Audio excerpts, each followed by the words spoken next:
आज आप लोग को पढ़ाना है साइंस, विज्ञान। क्या पढ़ाना है? विज्ञान पढ़ाना है। विज्ञान क्लास 6 चैप्टर 1। चैप्टर 1 में क्या है? भोजन। क्या है? भोजन। लेकिन हम कोई भी चीज शुरू करते हैं तो शुरू करने से पहले उस चीज के बारे में बताते हैं कि उस चीज क्या है। जैसे विज्ञान, क्या शुरू कर रहे हैं? विज्ञान। तो विज्ञान के बारे में बताते हैं कि विज्ञान क्या है। सबसे पहले विज्ञान के बारे में जानते हैं। कहता प्राकृतिक में, क्या में? अब ब्रह्मांड में जो भी चीजें है जो प्राकृतिक रूप से दिया हुआ है, जो भगवानों के द्वारा दिया हुआ है, वो क्या कहलाता है? प्राकृतिक रूप से कहलाता है। जैसे ऑक्सीजन जो हम लोग सांस लेते हैं, हवा, ये सब क्या बनाया है? भगवान बनाया। हम बनाए हैं? तुम बनाया है? पहाड़, ये सब कौन बनाया है? आदमी, ये सब कौन बनाया है? भगवान।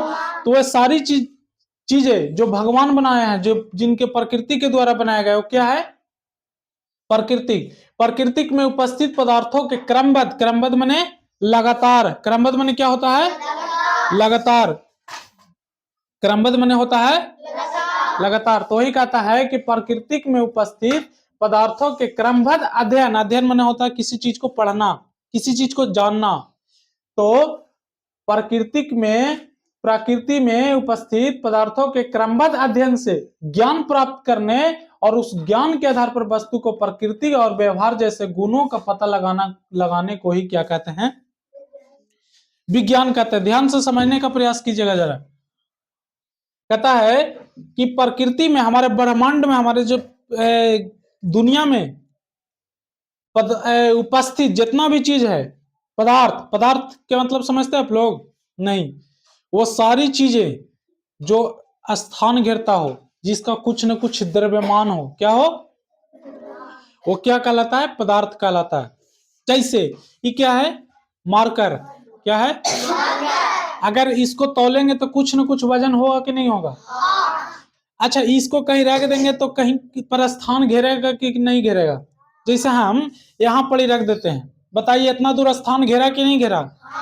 तो वो सारी चीजें जिसका कुछ न कुछ द्रव्यमान हो और जो स्थान घेरता हो और जिसको हम अपने पांचों इंद्रियों के द्वारा महसूस कर सकते हो, क्या कहलाता है? पदार्थ कहलाता है। क्या कहलाता है? पदार्थ कहलाता है। तो कहता है कि प्राकृतिक में उपस्थित पदार्थ, जितना भी पदार्थ है, एक सुई को भी लेकर के चलते हैं तो भी कुछ न कुछ वजन होता है, कुछ न कुछ उसका स्थान घेरता है। तो कहता है कि प्रकृति में उपस्थित सभी पदार्थ, जो पदार्थों के क्रमबद्ध यानी कि लगातार अध्ययन करने से ज्ञान प्राप्त होता है। किसी के बारे में लगातार जानने से क्या होता है? ज्ञान प्राप्त होता है। क्या प्राप्त होता है? और उस ज्ञान के आधार पर वस्तु को, किसको?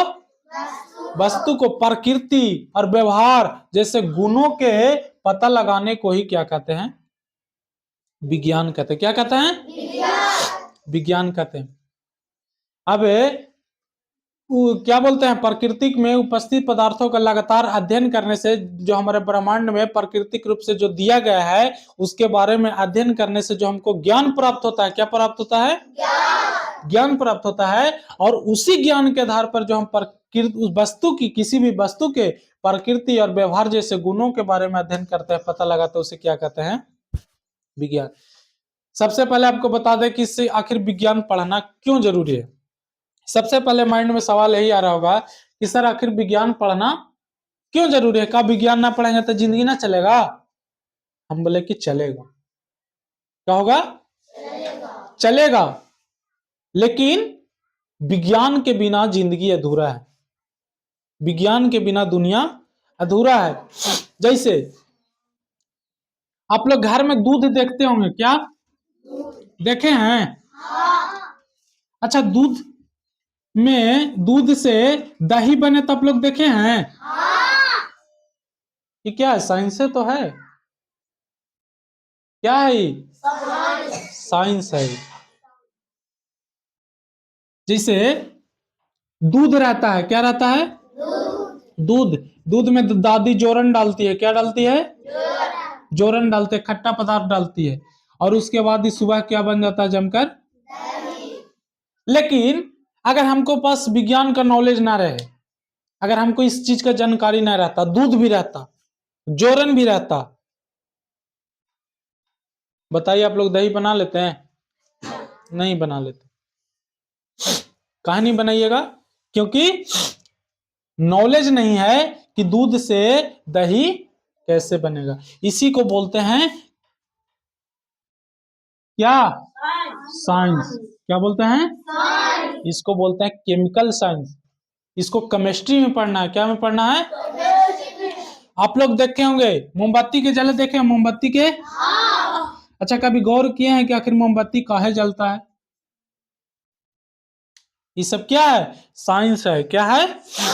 साइंस है। ये सब पढ़ना हम लोग के फिजिक्स में। क्या पढ़ना है?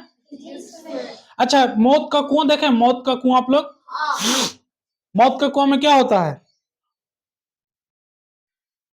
मौत का कुआं में एक होता है, देखते हैं कि कुआं जैसा एक बनाया हुआ रहता है, बहुत बड़ा। क्या रहता है? कुआं जैसा बहुत बड़ा बनाया रहता है। और उसमें देखते हो क्या होता है कि गाड़ी जो है ना, उस दीवार पर चलाने लगता है, पूरा गोले गोले, पूरा स्पीड में चलाता है। क्या करता है? पूरा स्पीड में चलाता है। आखिर क्यों चलाता है? वह साइंस पर चलाता है, वो फिजिक्स पर चलाता है। आप लोग साइकिल चलाते हैं, क्या चलाते हैं? अगर हम कहें कि कोई साइकिल लीजिए आप, ठीक है, और साइकिल को खड़ा करके दोनों गोड़ को पैंडल पर रख लीजिए, बताइए कितना देर टिक पाइएगा? हार्डली सार्डली एक आध सेकंड, इससे ज्यादा टिक पाइएगा? अगर हम कहें कि साइकिल को खड़ा रखिए और उस पर ऊपर दोनों गोड़ को ऊपर पैंडल पर रख लीजिए, साइकिल टिक पाएगा? नहीं टिक पाए। लेकिन हम कहें कि साइकिल को चलाते रहिए, क्या रहिए, तब तो जमीन से ऊपर पैर रहेगा पैंडल पर कि नहीं रहेगा? अब बताइए, साइकिल गिरेगा? नहीं। जब तक मोशन में रहेगा तब तक साइकिल नहीं गिरेगा। क्यों नहीं गिरेगा? क्योंकि वह मोशन कर रहा, वह गति कर रहा। तो साइंस यही तो है। तो जिंदगी में साइंस का बहुत जरूरी है, बहुत इंपॉर्टेंट है। साइंस के बिना जिंदगी अधूरा है। तो हम लोग को साइंस इसलिए पढ़ना जरूरी है कि साइंस से हम लोग घिरे हुए हैं। हर चीज में साइंस की जरूरत है। हर चीज में साइंस की जरूरत है। कि आखिर ढेला ऊपर बिकते हैं तो ऊपर टंग कहा नहीं जाता है, गिर कहा जाता है? आखिर हम कोई भी वस्तु को ऊपर बिकते हैं तो आखिर वो टंग कहा नहीं जाता है, वो गिर कहा जाता है? ये सब क्या है? साइंस है। इस सब चीजों के बारे में हम लोग अध्ययन करेंगे, जानने का प्रयास करेंगे कि आखिर ये सब चीजें क्या है। तो आप लोग जानते हैं कि कोई भी चीज धरती पर आता है तो उसका कोई ना कोई माँ या बाप जरूर होता है। जिसे हम भी धरती पर आए हैं तो कोई ना कोई हमको लाया है। आप लोग भी धरती पर आए हैं तो कोई ना कोई लाया है, राइट? अच्छा, तो उसी प्रकार से विज्ञान को कोई ना कोई जन्म दिया है। विज्ञान का कोई ना कोई इसका पिता है। तो वही कहता है कि विज्ञान का पिता कौन है? पिता बोले तो जनक। क्या? जन्म देने वाला। तो विज्ञान का पिता कौन है? गैलीलियो गैलीली को कहा जाता है। किसको कहा जाता है? Galileo Galilei. विज्ञान का पिता किसको कहा जाता है? Galileo Galilei. यह कहाँ के हैं? इटली देश के निवासी हैं। कहाँ के हैं? जिस प्रकार से हम लोग भारत देश के निवासी हैं ना, उसी प्रकार से उन लोग इटली देश के निवासी हैं। कहाँ के हैं? इटली देश के निवासी हैं। तो कहता है वही कि विज्ञान का पिता यानी कि जनक कौन है? तो गैलीलियो गैलीली को कहा जाता है। अच्छा, आप लोग अभी तुरंत थोड़ा देर पहले वो डाउट आ रहा होगा, बोले क्या सर? तो यह आ रहा होगा कि सर हम लोग के तो मम्मी पापा जन्म दिलथिन से हमनी के पापा होलथिन, का विज्ञान के भी जन्म दिलथिन है? गैलीलियो गैलीली साहब का विज्ञान के जन्म दिलथिन है, से विज्ञान के पापा होलथिन। विज्ञान कैसे जन्म ली सर? हमरा ना समझ में आता। हमनी तो आदमी ही से जन्म थी, विज्ञान कैसे जन्म गए? तो अच्छा, हम एगो बात आप लोग से बताते हैं। मान लिया जाए कि हम जन्म लिए, क्या लिए, और हमारा माँ बाप जो है वो किसी के दूसरा के गोदी में सौंप दिया। जन्म लिए तैसी किसी दूसरा के गोदी में।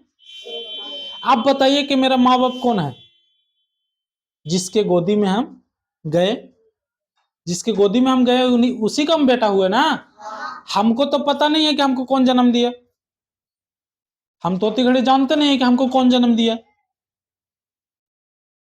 तो हम पापा मम्मी किसको कहेंगे? जो हमको पोसेगा, जो हमको पालेगा, उसी को ना पापा मम्मी कहेंगे।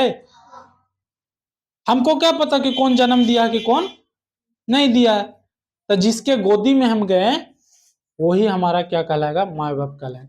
तो उसी प्रकार से यहां होता है कि गैलीलियो गैलीली साहब ने सबसे पहले पूरे ब्रह्मांड में सबसे पहले अगर साइंस का, विज्ञान का किसी ने अध्ययन किया है तो कौन है? Galileo Galilei. कौन है? सबसे पहले विज्ञान के बारे में कोई बताने का प्रयास किया, सिखाने का प्रयास किया, जानने का प्रयास किया, चाहे सीखने का प्रयास किया, तो कौन थे? गैलीलियो। यह इटली के थे। कहाँ के थे? इटली के थे। ठीक है। इन्होंने विज्ञान का बारे में, विज्ञान क्या होता है इसके बारे में हम लोगों को बताया, दिखाया कि विज्ञान ऐसा होता है। इसीलिए इनको विज्ञान का जनक कहा जाता है। क्या कहा जाता है? विज्ञान का पिता माना जाता है। अब इसके बाद आपका चैप्टर चालू होता है। क्या होता है? इसके बाद आपका चैप्टर चालू होता है। पहला चैप्टर है क्या? भोजन। क्या है? भोजन। पहला चैप्टर आप लोग का है भोजन। सबसे पहले हम भोजन के बारे में पढ़ते हैं कि आखिर भोजन क्या है, भोजन कैसा है। सबसे पहले हम लोग भोजन के बारे में देखेंगे। ठीक है। तो कहता भोजन वे ठोस या तरल पदार्थ हैं जिन्हें खाकर शरीर को पोषण मिलता है। क्या मिलता है? कहता है कि भोजन वे ठोस या तरल पदार्थ हैं। ठोस मतलब होता है क्या? ठोस मतलब होता है न तो गीला होना और न तो क्या बोलते हैं उसको, जैसे ठोस के मतलब ही समझो ना, क्या है? मार्कर है। क्या ठोस है? क्या है? ठोस है। नहीं लिक्विड है, नहीं लिक्विड मतलब द्रव। पानी के जैसा है ही, दूध के जैसा है ही नहीं। अच्छा ये हवा है? नहीं। तो क्या है? ये ठोस है। क्या है? पदार्थ की तीन अवस्थाएं होती है, एक ठोस होता है, एक द्रव होता है और एक गैस होता है। क्या होता है? ठोस के मतलब जैसे कोई भी चीज, पत्थर, मार्कर, ये सब क्या है? ठोस है। द्रव जैसे दूध, पानी, घी, मट्ठा, ये सब क्या है? द्रव। गैस, हवा, ऑक्सीजन, नाइट्रोजन, ये सब क्या है? गैस है। क्या है? गैस है। तो कहता है वे ठोस या तरल पदार्थ, तरल मतलब होता है लिक्विड, क्या? द्रव जैसे दूध या पानी होता है। तो कहता है वे ठोस या तरल पदार्थ जिन्हें खाकर क्या शरीर को पोषण मिलता है। क्या मिलता है? एक दिन हमें लड़का से पूछा, बता बेटा खाना क्यों खाया जाता है? तो बोलता है पेट भरने के लिए सर। हम बोले ठीक है बेटा, खाना खाया जाता है किसके लिए? पेट भरने के लिए। आप बताइए कि काजू किशमिश क्यों खाते हैं? तो बोल रहा शरीर। सर कहा खाता है बताएं? बोले बता बेटा। तो इसलिए खाते हैं सर कि शरीर हम मजबूत हो, मोटाए सर, इसलिए खाते हैं। क्या समझे? हम बोले अभी तुम ठीक बताया। किसी चीज वे ठोस या तरल पदार्थ जिन्हें हम खाकर क्या करते हैं? शरीर को मजबूत बनाते हैं, शरीर को पोषण करते हैं, शरीर को स्वस्थ बनाते हैं, शरीर को तंदुरुस्त बनाते हैं, वो क्या कहलाता है? भोजन कहलाता है। क्या कहलाता है? खाली सिर्फ हम लोग पेट भरने के लिए नहीं खाते हैं, हम अपने शरीर को मजबूत करने के लिए भी खाते हैं। हमारे शरीर में जो विटामिन की जरूरत है उसको करने के लिए खाते हैं। अल्लाह मत करो, शरीर को मजबूत करने के लिए खाते हैं। ठीक है। तो वे ठोस या तरल पदार्थ जिन्हें खाकर शरीर को क्या मिलता है? पोषण मिलता है। क्या मिलता है? पोषण मिलता है। एक उस अब भोजन के कितने प्रकार होते हैं? भोजन के कितने प्रकार होते हैं? तो भोजन के मुख्य 3 प्रकार होते हैं। भोजन के कितने प्रकार होते हैं? 3। अब कितना लेकिन का बात करते हैं सर? भोजन तो बड़ी तरह का होता है, दाल भी होता है, भात भी होता है, चोखा भी होता है, चटनी भी होता है। मुर्गा भी होता है, मछली भी होता है, वो भोजन अलग है। हमारे शरीर में भोजन की तीन ही जरूरत चीजें हैं। क्या है? तीन जरूरत चीजें हैं। सबसे पहला है कार्बोहाइड्रेट। क्या है? शरीर क्या होता है? कार्बोहाइड्रेट बोले तो प्रोटीन। शरीर में प्रोटीन की जरूरत होती है कि नहीं होती है? शरीर में किसकी जरूरत होती है? प्रोटीन की। कहा ना ये खावे तो प्रोटीन मिलता हो। क्या मिलता हो? प्रोटीन। शरीर में स्वस्थ रहता, मजबूत रहता हो। उसके बाद दूसरा होता है प्रोटीन। क्या होता है? प्रोटीन। और तीसरा क्या होता है? वसा। तीसरा क्या होता है बाबू? वसा होता है। समझ गए? तो वसा मतलब जो हमारे शरीर में चिकना चिकना चीजें जो होती है ना, चिकनाहट चीजें, उसको चिकना करने में सहायता करता है। कौन? वसा। कौन? तो हम लोग जो भी भोजन करते हैं ना, जो भी चीजें भोजन करते हैं, उसमें से तीन चीजें निकाल लेती है। क्या निकाल लेता है? तीन चीजें को निकाल लिया जाता है, कार्बोहाइड्रेट, प्रोटीन और वसा। और बाकी सब चीज को हम लोग सुबह सुबह निकाल देते हैं। क्या करते हैं? निकाल देते हैं कि नहीं निकाल देते हैं? अच्छा, देखते होंगे आप लोग, अभी गौर किए हैं आखिर हमने खाना खाई एक थरिया। कितना थरिया खाई है? एक थरिया। और सवेरे सवेरे एक थरिया निकाल भी नहीं कर रहा है। तो कुछ कुछ चीजें जो हमारे शरीर को कार्बोहाइड्रेट, प्रोटीन और वसा के रूप में निकाल लिए जाते हैं। क्या निकाल लिए जाते हैं? हमारा मशीन सिर्फ और सिर्फ हाथी देखे आप लोग अनार के जूस पर देखे हैं? उस तरीके से हमारा क्या होता है, अनार के दाना ऊपर से डाला गया और मशीन चल रहा है, और पीछे से देखते होंगे हाथी निकलता है। क्या? कचरा निकलता है ना, पीछे से कचरा निकल रहा है और आगे से क्या निकल रहा है? जूस। तो जूस जो निकला वो हमारे शरीर के लिए, और जो कचरा निकला उस वारे सुबह खेत के लिए। किसके लिए?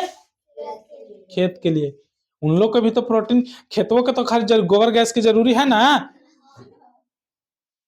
तो उसके लिए। तो आज का इसको उतारिए, और इसके बाद हम आगे का टॉपिक कल बताएंगे।